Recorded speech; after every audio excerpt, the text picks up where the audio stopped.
खाल एवज में देना, किसी चीज़ के बदले में देना, इसका क्या हुक्म है?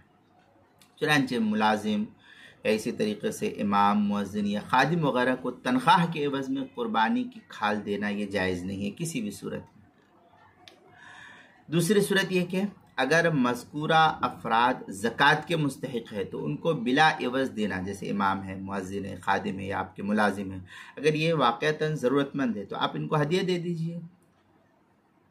ये तो ऐसे भी मुस्तहिक़ है तो आप इनको दे दीजिए। अब फिर ये अपना बेच करके अपने इस्तेमाल में ले आए तो इनके लिए इस्तेमाल करना जायज़ और दुरुस्त है।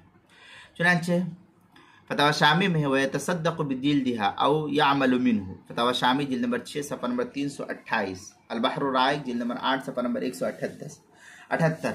और तसद्दुक़ में बिला एवज तबलीग ज़रूरी है। तसद्दुक़ के अंदर सदका किया गया तो उसके अंदर बिला एवज जो है तबलीग ज़रूरी है, यानी आप उससे कोई बदला नहीं ले रहे, कोई उससे काम नहीं। जैसे इमाम है, इमामत कर रहा है, अब मस्जिद का ट्रस्ट समझे कि इमामत कर रहा है तो इमामत की एवज में जो है, बदले में जो है मैं इसको खाल दे दूँ। या आपके यहाँ कोई मुलाजिम काम कर रहा है तो आप ये समझे कि मेरा मुलाजिम है, मैं जो है इसको मुलाजमत में से 200 रुपया काट करके 200 रुपये की खाल दे रहा हूँ, तो ये जायज़ नहीं है, ये बिला एवज होना चाहिए। तीसरी सूरत ये कि कसाई को उजरत के बदले में कुर्बानी की खाल देना ये भी जायज़ नहीं है।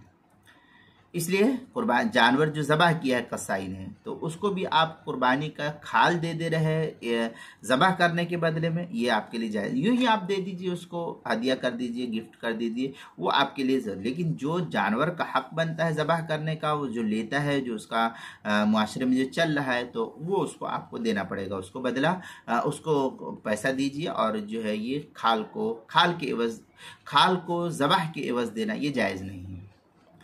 चुनांचे फतवा हिंद के अंदर है वला अयुतिया अजरुल जज़ारी व ज़ाबिह मिनहा, फतवा हिंदिया जिल्द नंबर 5 सफ़ा नंबर 301, जो HM सईद कराची का छपा हुआ नुस्खा। बदाइउ सनाया जिल्द नंबर 5 सफ़ा नंबर 81, फस्रुन अम्मा बयानु मा यस्तहिब्बु क़ब्ल तस्हिया, कुर्बानी के मसाइल का इंसाइक्लोपीडिया, उसके हरूफ तहज्जी काफ, उन्वान है खाल एवज़ में देना, सफ़ा नंबर 139 पर इसको नकल किया गया है।